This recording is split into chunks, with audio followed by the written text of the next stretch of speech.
María Grillo, directora del Dipartimento di Studi Umanistici de la Università di Salerno, consejera directiva del Centro Studi Americanistici. Antes voy a mencionar un breve currículum. Es catedrática de Lengua y Literaturas Hispanoamericanas en la Universidad de Salerno. Como ya dije, directora del Departamento de Estudios Humanísticos, miembro del Senado académico, autora de numerosos ensayos y monografías publicadas en Italia, Francia, España, Escandinavia, Argentina, Colombia, Ecuador, Estados Unidos, Paraguay y Uruguay. Dirige la revista Testi e Linguaggi de Carocci Editore. Es miembro del comité científico del Centro Estudios Mario Benedetti de Alicante y del Centro Studi Americanistici Circolo Meridiano de Perugia y de sus respectivas revistas y publicaciones. A partir de 2000 dirige la colección de narrativa latinoamericana en italiano a Sud del Río Grande, Oedipus Salerno Milano, de la cual se han publicado 25 títulos. Desde 2000 es coordinadora de las sesiones de literatura de los congresos organizados todos los años por el Centro Studi Americanistici Circolo Meridiano, en Perugia, Sao Paulo, Mérida, Oaxaca, Puebla y la UNAM. Solo un momento. Es suficiente. Okay. Adelante, Rosa María. Muchas gracias. Y nada, estoy muy contenta que hemos podido organizar algo. No es todo lo que hubiéramos querido hacer, pero en estas condiciones no podemos pedir demasiado al Circolo Meridiano, a sus organizadores y todo. Yo voy a leer un breve homenaje que he escrito in memoriam de Luis Sepúlveda y Ernesto Cardenal, que como todos saben se han muerto ahora, uno el 1 de marzo y el otro el 16 de abril. Y desde Italia, aquí me habían pedido que conmemorara a Luis Sepúlveda, pero yo me negué a conmemorar solo a Sepúlveda, porque realmente Ernesto Cardenal había pasado, su muerte había pasado bastante silenciada y esto no me había parecido en absoluto justo. Y entonces he escrito esto que se va a publicar en una revista en italiano, pero pienso que es importante en este Congreso de Americanística recordar a los dos, muy diferentes entre sí, por la vida, por el tipo de compromiso, por la tipología de persona, pero igualmente merecen todo nuestro recuerdo y la máxima atención, porque han sido dos escritores, dos pensadores, dos revolucionarios muy diferentes, pero los dos, cada uno a su manera, fundamentales para que todo el mundo conozca algo de América Latina y pueda compartir sus luchas, su ideología,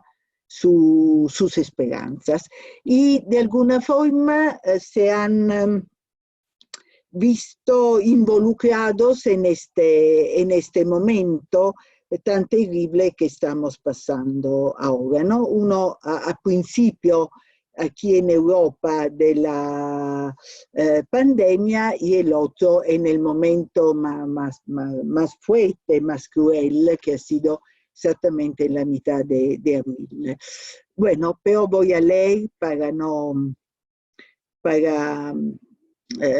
porque no me gusta hablar, bueno, no sé hablar realmente delante de una pantalla y entonces prefiero, estoy acostumbrada más a hacerlo con un público, con amigos, con gente que puedo ver y en cambio entonces prefiero leer.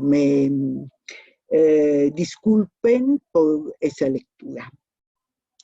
Un abrazo a todos, porque esto nos falta mucho. Con todos los que generalmente van a Perugia, tenemos lazos de amistad muy fuerte y no estar con ellos es una lástima, de verdad. Lo que extrañamos más. Pero nos vemos todo el año que viene, no falten. Entonces, en esa extraña primavera gobernada por COVID-19 y narrada solo dentro de la gran novela del contagio global y del choque entre el sur del Mediterráneo y el monstruo norte-europeo, gran resonancia ha adquirido la muerte de Luis Sepúlveda, escritor intelectual chileno con sangre empapado en el anarquismo español y en la nostalgia mapuche. Durante muchos años exiliado en Europa, infectado por el COVID en Póvoa de Varzimín, en Portugal, durante un festival literario, que volvió a morir en Gijón desde hace algunos años su residencia habitual, junto con su esposa Carmen Yáñez, también ella chilena, también ella víctima de la dictadura y exiliada, y también infectada, pero afortunadamente ya recuperada. Recordado en todos los medios de comunicación como una ilustre y mundialmente famosa víctima del enemigo del número 1 de este siglo, se ha dicho mucho sobre él. Su compromiso junto a Salvador Allende como parte integral del dispositivo de seguridad, el grupo de amigos personal de Allende,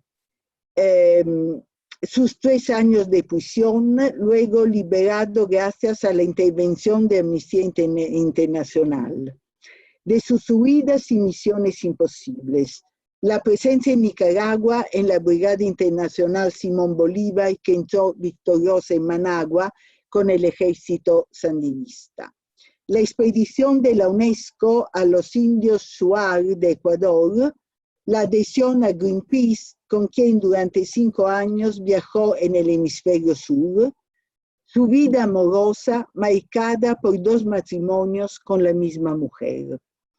Los numerosos premios, desde los cuentos crónicas de Perdonadie, Casa de las Américas, 1969, hasta el prestigioso Premio Internacional Naitún, en idioma mapuche, organizado por la Corporación Cultural de Artistas Pro Ecología en 2003, recibido en la Casa de Neruda de Isla Negra, donde había patrocinado muchas actividades culturales y sociales. Mucho se ha escrito sobre él, pero ¿cómo podemos definirlo? Inquieto es decir demasiado poco. Aventurero tiene una connotación negativa y no lo merece. Trotamundos y vagabundo están desconectados con la esfera del compromiso. Idealista y soñador de marca romántica, pero siempre ha tratado de lidiar con la realidad y comenzar de nuevo desde cero. Y finalmente, en los últimos 20 años, escritor exitoso en Europa sin renunciar a las pasiones, locuras y creencias de sus primeros 50 años.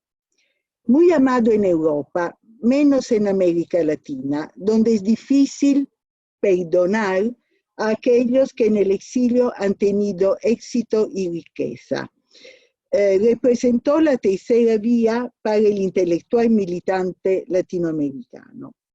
Después de la abrumadora generación del 68, que entrelazó de manera controvertida la política con la literatura y produjo el boom del realismo mágico, los militantes latinoamericanos han convivido combatiéndose y contagiándose entre sí la generación trágica de Haroldo Conti, Rodolfo Walsh, Paco Rondo, Ángel Gama, Roque Dalton, Manuel Scorza, junto con la generación del reflujo, que experimentó la transición bajo el mantel de la ley de impunidad y de obediencia debida, acompañadas por la caída del muro de Berlín y del sueño pancomunista.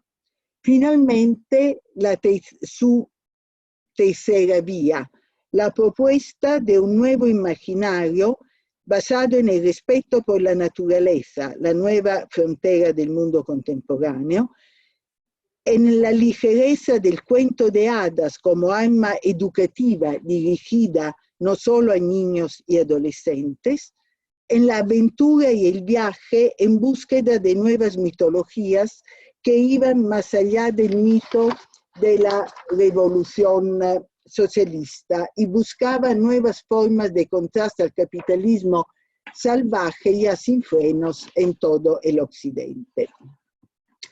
Todo esto se ha cristalizado en al menos 3 obras que lo consagraron y marcaron un punto fijo en la cultura mundial, más allá de las cualidades literarias reales. El viejo que leía novelas de amor, de 1989, que Nicola Bottiglieri considera acertadamente una reescritura del Viejo el mar de Hemingway, esta vez no en el mar, sino en un bosque, reemplazando el pez marlin azul con un tigre felino y alabando el encuentro de culturas. Luego la novela El mundo del fin del mundo, de 1994, que renovó la novela de aventura sobre los mares según el modelo narrativo de Moby Dick, poniendo como protagonista un joven chileno que en un barco de Greenpeace intenta buscar un barco pirata japonés que caza ilegalmente ballenas en aguas antárticas.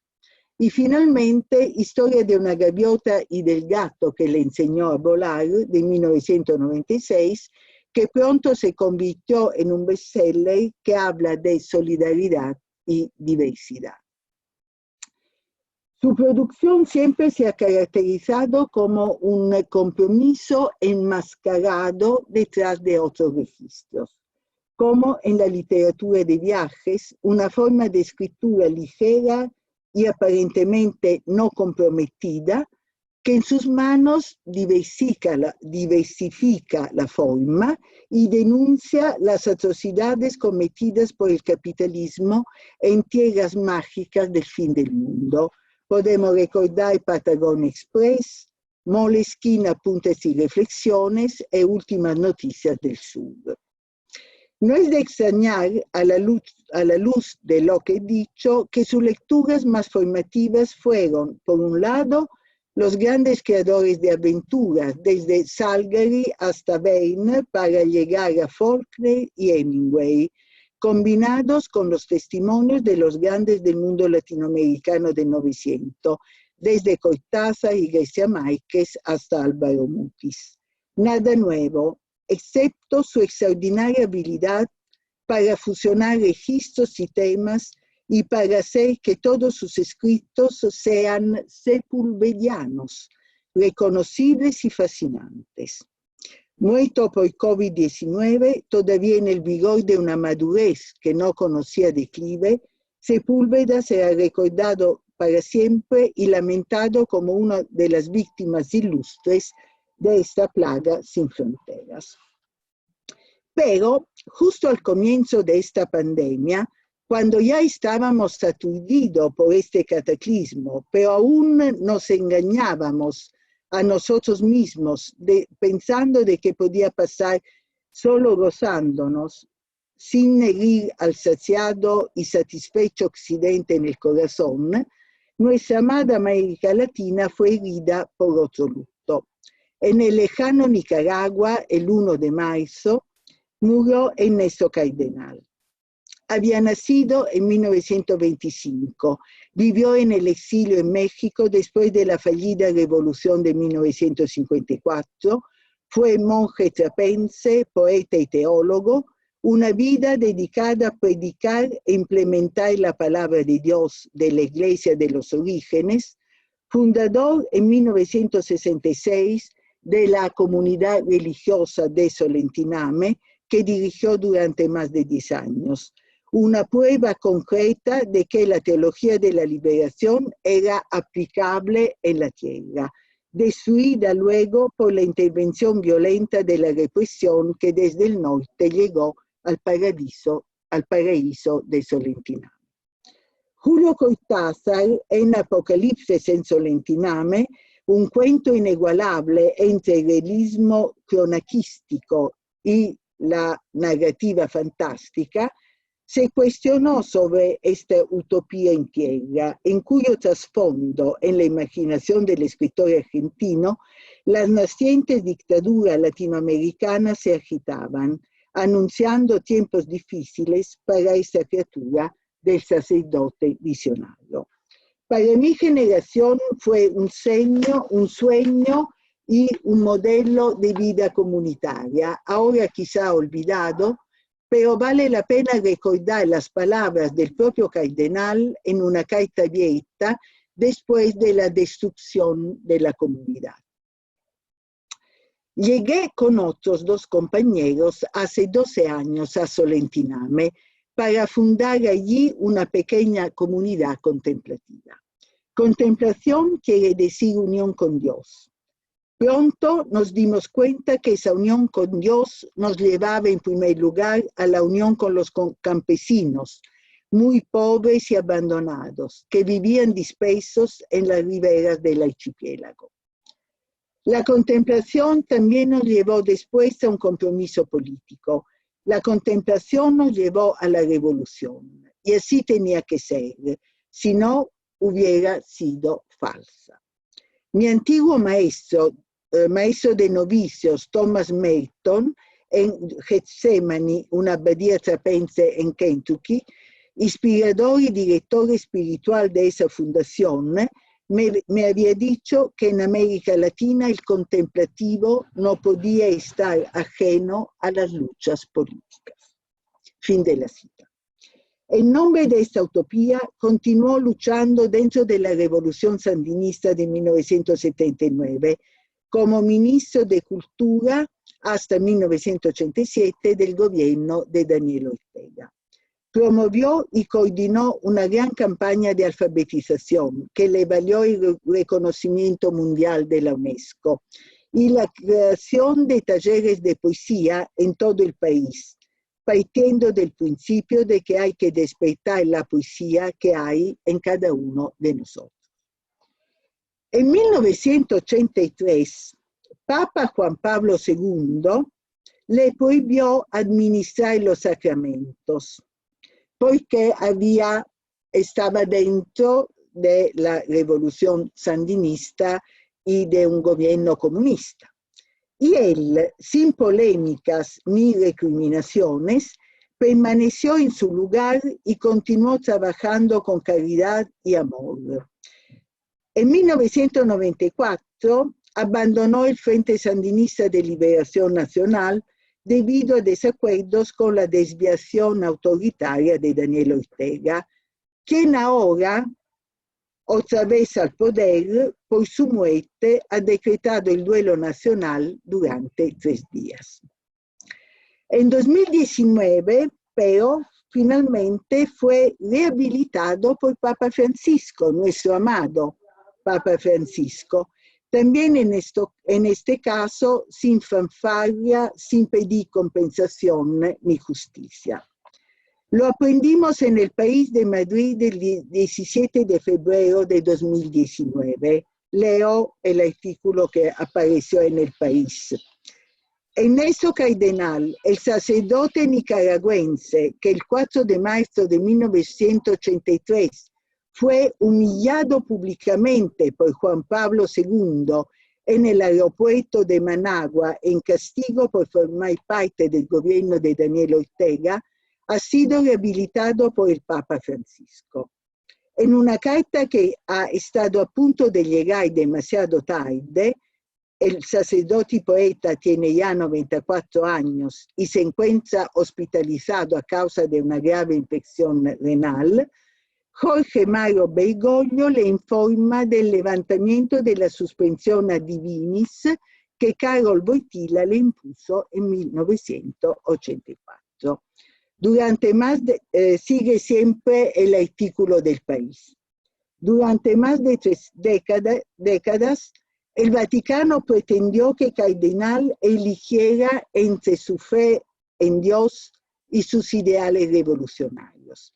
Incapaz de traicionarse a sí mismo, el teólogo del pelo blanco, nacido en Granada, Nicaragua, en 1925, siguió sintiéndose sacerdote de puertas para adentro, mientras que de puertas afuera escribía libros de poemas místicos, tallaba pájaros en vuelo, sufría por la deriva de la Iglesia y se sentía cada vez más triste por la degeneración de los gobiernos de Ortega. Fin de la cita. El 1 de marzo del 2020 no solo murió un sacerdote, también murió un poeta, premio Reina Sofía en 2012, junto con Nicanor Parra y Pablo Neruda, entre los primeros en revolucionar el lenguaje poético en español, haciéndolo coloquial, narrativo y apto para denunciar. En homenaje a los indios americanos y en Quetzalcóatl, evocó antiguas civilizaciones precolombinas como antídoto contra la degradación de las relaciones humanas en el mundo capitalista, recuperando una especie de comunismo primitivo inherente a la tradición indígena americana. En Canto Cósmico, un poema de casi 600 páginas, cantó la naturaleza como una expresión de lo divino. Siempre poesía coloquial, pero nunca trivial, que naturalmente se inspira y toma aliento en el profundo conocimiento de las diferentes tradiciones que se han encontrado en suelo americano, bíblica, griego-latina, azteca y maya. Su muerte ha pasado casi desapercibida en Italia. Avvenire, que es la revista de la Iglesia, le dedicó una página completa. El manifiesto, dos artículos conmovedores. La Stampa se centró en la relación con el Vaticano, desde la Guerra Fría hasta el deshielo y finalmente hasta el calor de Papa Francisco. El Corriere habló del cardenal poeta, mientras que Repubblica, quizá el principal diario italiano, hizo cierta confusión entre Ernesto y su hermano Fernando, un padre jesuita que también ha participado en todas las tareas sociales, ¿no? Y esto de que República se haya equivocado, no, bueno, no mucho, si pensamos en una vida como protagonista que se ha movido durante un siglo entre Europa y América, Oriente y Occidente, poesía y política, misticismo y revolución, comunismo de los pobres y cargos gubernamentales, Quetzalcóatl y Marilyn Monroe. Sabéis que ha escrito también un poema a Marilyn Monroe. Un silencio raro, aún más si pensamos que a lo largo de los años su magisterio cristiano y poético no había pasado desapercibido en Italia. Se habían publicado el homenaje a los indios americanos, una antología poética, Canto Cósmico, etc. Pero en el momento de la muerte, quizá también porque estábamos ya todos distraídos, ¿no?, por el COVID-19, pero se ha hablado muy poco de él. Y ahora una nota tragicómica para concluir y cerrar el círculo de mis reflexiones sobre las diferentes opciones de ser un intelectual militante en ese continente durante y después de las dictaduras de los años 70 y 80. En la página 22 de la edición del 29 de marzo de República, la noticia de la muerte por COVID-19 del poeta del Friuli, Mario Benedetti, realmente fue un poeta italiano, se asocia por error con la fotografía de otro poeta, el uruguayo Mario Benedetti, quien murió en 2009. representó la denuncia directa y multiforme, cuentos, novelas, teatro, poesía, artículos, ensayos, de las dictaduras latinoamericanas. Después del final de la dictadura, alternó la residencia entre Montevideo y Madrid, continuando hasta el final fiel a un registro coloquial, realista y comprometido, incluso cuando sufrió ataques cruzados. Desde la página del País de Madrid, escribió páginas ardientes para defender la posición de los muchos exiliados latinoamericanos en España, llamados despectivamente sudacas. Y una vez que regresó a Uruguay, sufrió el ostracismo y los ataques de las nuevas generaciones de escritores que se sintieron oprimidos por la presencia de los padres que regresaban del exilio llenos de honores y reconocimientos. Y otro error enorme en la confusión de estos meses por el COVID. El telediario Com24 del 16 de abril ha anunciado con caracteres enormes: coronavirus, è morto Luis Sepúlveda, autore di 100 anni di solitudine. Tengo la foto de este telediario enorme. Bueno, esa es la calidad de algunos de los telediarios que se dan. Siempre una situación incómoda y atacable cuando se defiende cabalmente, de la manera que consideran conveniente, los principios por los que han luchado, como estos nuestros amados escritores latinoamericanos, que por extraños juegos del destino se han encontrado en estas páginas in memoria durante el reino del coronavirus. Gracias.